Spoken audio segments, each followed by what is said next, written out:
Sir, ಮೊದಲನೇದಾಗಿ ಈ honey trap ಅಂದ್ರೆ ಏನು ಸರ್? ಯಾಕೆ ಇಷ್ಟೊಂದು ವಿಚಾರಗಳು ಮತ್ತೆ ಇಷ್ಟೊಂದು ಕಾಂಟ್ರವರ್ಸಿ ಆಗೋದಕ್ಕೆ ಏನು ಕಾರಣ ಸರ್ ಇದು? ಹನಿ ಟ್ರ್ಯಾಪ್ ಅಂತ ಹೇಳಿದ್ರೆ ಇದು ಒಂದು ಬಲೆ. ಬಿಕಾಸ್ ಏನಂತ ಹೇಳಿದ್ರೆ ಮೇಲ್ ವೀಕ್ನೆಸ್ಸನ್ನು ಉಪಯೋಗಿಸ್ಕೊಂಡು ಅವರನ್ನು ಆ ಬಲೆಗೆ ಬೀಳಿಸ್ಕೊಂಡು ಅವರಿಂದ ಏನು ಕೆಲಸ ಮಾಡಿಸ್ಕೊಬೇಕು ಆ ಕೆಲಸನ ಮಾಡಿಸ್ಕೊಳ್ಳೋದು ಬೈ ಸೆಡ್ಯೂಸಿಂಗ್ ಲಸ್ಟ್ ಆರ್ ಸೆಕ್ಸ್. ಇದು ಇವತ್ತು ನೆನ್ನೆದು ಅಂತಲ್ಲ. ಇದು ನೀವು ಪುರಾಣ, ರಾಮಾಯಣ, ಮಹಾಭಾರತ, ಇತಿಹಾಸ ಬಂದರೆ ಅವಾಗಿಂದನೂ ಇದೆ ಅದಕ್ಕೆಲ್ಲ. ನೀವು ಅವಾಗ ಫಸ್ಟ್ ತೊಗೊಳ್ಬೇಕು ಅಂತ ಹೇಳಿದ್ರೆ ಮೋಹಿನಿ ಭಸ್ಮಾಸುರ ಕತೆ ಗೊತ್ತಿರ್ಬೇಕು ನಿಮಗೆ. ಆ ಮೋಹಿನಿನ ಕಳಿಸೋದೇ ಅದಕ್ಕೋಸ್ಕರ, ಆ ಮೋಹಿನಿ ಟ್ರ್ಯಾಪ್ ಮಾಡೋಕ್ಕೋಸ್ಕರ ಕಳಿಸೋದು. ಅದಾದ್ಮೇಲೆ ನೀವು ಬಂದರೆ ನೆಕ್ಸ್ಟು ವಿಶ್ವಾಮಿತ್ರ ಮೇನಕೆ, ಆ ಇಂದ್ರ ಮೇನಕೆಯನ್ನು ಕಳಿಸೋದೇ ಆ ವಿಶ್ವಾಮಿತ್ರನ ಇದು ಮಾಡೋದಕ್ಕೆ ಅಂತ ಹೇಳ್ಬಿಟ್ಟು. ಹಾಗೆ ನೀವು ಇತಿಹಾಸದಲ್ಲಿ ಬಂದರೆ ಬೇಕಾದಷ್ಟು ಜನ ರಾಜರು, ಮಹಾರಾಜರು ಇವರೆಲ್ಲ ಕೆಲವೆಲ್ಲ ತಮ್ಮ ಈ ರಾಜರ ಒಂದು ಇದನ್ನು ಕಳ್ಕೊಂಡಿದ್ದೆ because of this honey trap. ಇದರಲ್ಲ ಆ ಟ್ರ್ಯಾಪಲ್ಲಿ ಬಿದ್ದಿರೋದ್ರಿಂದ. ಅದು ಅಲ್ಲದೆ ಮುಂದೆ ಬರ್ತಾ ಹೋದರೆ ನಮ್ಮ ದೇಶದ ಇದರಲ್ಲಿ ಹನಿ ಟ್ರ್ಯಾಪ್ ಇದರಲ್ಲಿ, ಯಾಕಂದರೆ ಇಟ್ ಈಸ್ ಈ ಸೆಕ್ಸು ಮತ್ತು ಲಸ್ಟ್ ಅನ್ನೋದು it is also one of the major weapon to defeat opponent defeat ಮಾಡಬೇಕು ಅಂದರೆ ಸೆಕ್ಸು ಮತ್ತು lust is a major weapon. ಅದನ್ನು ವೆಪನ್ ಆಗಿ ಉಪಯೋಗಿಸಿ ಸುಮಾರು ಜನ ಗೆದ್ದಿದ್ದಾರೆ. ನ್ಯಾಷನಲ್ ಲೆವೆಲಲ್ಲಿ, ಇಂಟರ್ನ್ಯಾಷನಲ್ ಲೆವೆಲಲ್ಲಿ ಅದ್ರ ಬಗ್ಗೆ ದೊಡ್ಡ ಇದೆ. ಸ್ಪೈ ಅಂತ ಹೇಳ್ಬಿಟ್ಟು ಹೇಳ್ತೀನಿ ಅವ್ರನ್ನ. ನೀವು ಕಾಣದ ಕೈಗಳು ಸರ್, ಅವರು ಕಾಣದ ಕೈಗಳ ಇದರಲ್ಲಿ ಅವ್ರನ್ನ ಬಲೆಗೆ ಬೀಳಿಸ್ತಾರೆ.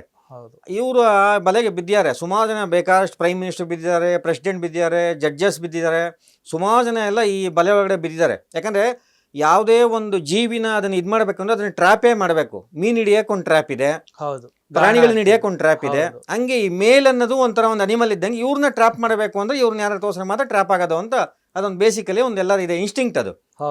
ಆ ಇದಕ್ಕೋಸ್ಕರ ಇವ್ರು ಅದನ್ನು ಉಪಯೋಗಿಸ್ತಾ ಇರೋದ್ರಿಂದ ಇವಾಗ ನೀವು ಇಂಟರ್ನ್ಯಾಷನಲ್ ಲೆವೆಲಲ್ಲಿ ತೊಗೊಂಡ್ರೆ first world war, second world ವಾರಲ್ಲಿ ಸುಮಾರು ಜನ ಈ ಥರದ್ದು ಅದಕ್ಕೋಸ್ಕರನೇ appointed in so many nations ಅಲ್ಲಿ.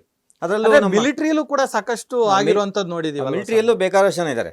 ಮಿಲಿಟರಿಯಲ್ಲೂ ಬೇಕಾದಷ್ಟು ಇದರಲ್ಲಿ ಈ ಹನಿ ಟ್ರ್ಯಾಪ್ ಇದರಲ್ಲಿ ಬಿದ್ದಿದ್ದಾರೆ. ಅದು ಈಗಂತೂ ಬೇರೆ ಬೇರೆ ದೇಶ ಇದರಲ್ಲೆಲ್ಲ ಬಂದ್ಬಿಟ್ರೆ ನೀವು ಅವರು ಈ ISI ಇರ್ಬೋದು ಅಥವಾ ರಷ್ಯನ್ KGB ಇರ್ಬೋದು, ಇವರೆಲ್ಲ ಉಪಯೋಗಿಸ್ತಿರೋದೇ ಈ ಹನಿ ಟ್ರ್ಯಾಪ್ ಇದರಿಂದ. Indirectly they want some information. WhatsApp ಮುಖಾಂತರ ಅಥವಾ ಫೇಸ್ಬುಕ್, ವಾಟ್ಸಪ್, ಇನ್ಸ್ಟಾಗ್ರಾಮ್ ಇದರಲ್ಲೆಲ್ಲರೂ ಹನಿ ಟ್ರ್ಯಾಪ್ ಮೂಲಕನೇ ಅವ್ರನ್ನ ಬಲೆಗೆ ಬೆಳೆಸ್ಕೊಳ್ಳೋದು.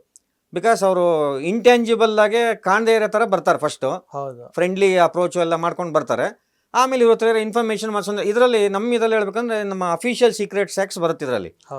ಯಾವುದೇ ಯಾವುದೇ ಒಂದು ವಿಚಾರ ಇದ್ರೆ ಬೇರೆಯವ್ರಿಗೆ ಹೇಳಂಗಿಲ್ಲ ಅಂತ. Official secrets, military secrets, national sovereignty, security ಇದ್ರ ಬಗ್ಗೆ ಇರೋಂಥ ವಿಚಾರನ ಬೇರೆಯವ್ರಿಗೆ ಹೇಳಂಗಿಲ್ಲ ಅಂತ ಹೇಳಿ ಅದನ್ನ ನಾವು ಎಸ್ಪೆಷಲಿ ಸ್ಪೈಯಿಂಗ್ ಅಂತ ಹೇಳಿದ್ರೆ ಎಸ್ಪಿಯೋನೇಜ್ ಅಂತ ಹೇಳ್ತೀವಿ. ಅದಕ್ಕೆ ಎಸ್ಪಿಯೋನೇಜ್ ನೀವು ಬಂದವಾಗ ಸುಮಾರು ಮಿಲಿಟರಿ ಸೀಕ್ರೆಟ್ಸು ಈ ಥರದ್ದೆಲ್ಲ ಫಾರಿನ್ ಕಂಟ್ರೀಸಿಗೆ, ಫಾರಿನ್ ಇದಕ್ಕೆ ಗೊತ್ತಾಗ್ತಾ ಇರುತ್ತೆ ನಾವೇನು ಮಾಡ್ತಾ ಇದೀವಿ, ಆದರೆ ಈ ವಿಚಾರನ ಹೊರಗಡೆ ತೆಗೆಯೋದೇ ಮಿಲಿಟರಿ ಆಫೀಸರ್ಸ್ ಅವ್ರ ಕಡೆಯಿಂದ ಈ ಥರದ್ದೊಂದು ಟ್ರ್ಯಾಪ್ ಮಾಡಬೇಕು. ಅದ್ರಲ್ಲಿ ನೀವು ಇವ್ರನ್ನ ನೇಮ್ ಗೊತ್ತಿರಬೇಕು ನಮಗೆ, ಮಾಧುರಿ ಗುಪ್ತಾ ಅಂತ ಹೇಳ್ಬಿಟ್ಟು ಇಂಡಿಯನ್ ಫಾರಿನ್ ಸರ್ವಿಸ್ ಇದ್ರಲ್ಲಿ ಇದ್ರವರು, IFS ಇದ್ರಲ್ಲಿ ಇದ್ರು. ಅವರು ಹತ್ರ ಒಂದು 25 ವರ್ಷ ನಮ್ಮ ದೇಶದ ಎಲ್ಲಾ ಇನ್ಫಾರ್ಮೇಶನ್ ಪಾಕಿಸ್ತಾನಕ್ಕೆ ಕೊಡ್ತಾ ಇದ್ರು. ಅವರು ಅಲ್ಲಿ ಫಾರಿನ್ ಪಾಕಿಸ್ತಾನ ಕಮಿಷನ್ ಇದ್ರಲ್ಲಿ ಅಲ್ಲಿ ವರ್ಕ್ ಮಾಡ್ತಾ ಇದ್ರು. ಅವ್ರನ್ನ ಇಲ್ಲಿಗೆ ಕರ್ಸು ಅರೆಸ್ಟ್ ಮಾಡಾದ್ಮೇಲೆ ಈಗ ರೀಸೆಂಟ್ ಆಗಿ ಅವ್ರಿಗೆ 2018 ಕನ್ವಿಕ್ಷನ್ ಕೊಟ್ಟಿದ್ದಾರೆ. SPN ಈ ತರ ಇನ್ಫಾರ್ಮೇಶನ್ಸ್ ಎಲ್ಲ ಇದು ಮಾಡಿ ಅಂತೇಳಿ. ಎಸ್ಪೆಷಲಿ ಸ್ಪೈಯಿಂಗು ಮತ್ತೊಂದು ಇದಕ್ಕೋಸ್ಕರನೇ ಅಫಿಷಿಯಲ್ ಸೀಕ್ರೆಟ್ಸ್ ತಿಳ್ಕೊಳ್ಳೋದಕ್ಕೆ, ಅಫಿಷಿಯಲ್ ಫೇವರ್ ಮಾಡೋದಕ್ಕೆ, ಮತ್ತೊಂದು ಮಾಡೋದಕ್ಕೋಸ್ಕರನೇ ಈ ಹನಿ ಟ್ರ್ಯಾಪ್ ಅಂತ ಇರೋದು. ಆದಷ್ಟು ಬೇಗ ಆಗೋದು ಅಂದರೆ ಈ ಹನಿ ಟ್ರ್ಯಾಪ್ ಇದರಲ್ಲೇ ಬೇರೆ ಸರ್ಕಾರಿ ಕೆಲಸಗಳು ಮತ್ತೊಂದೆಲ್ಲ ಆಗೋದು ಈ ಹನಿ ಟ್ರ್ಯಾಪೇನೆ. ಬೇಗ ಗ್ರ್ಯಾಂಟ್ ಆಗಬೇಕು, ಮತ್ತೊಂದು ಆಗಬೇಕು, ಟೆಂಡರ್ ಬೇಗ ನಮಗೆ ಸಿಗಬೇಕು. ಇದೆಲ್ಲದಕ್ಕೂ honey trap is a biggest weapon, easiest way to approach directly ಅಂತ.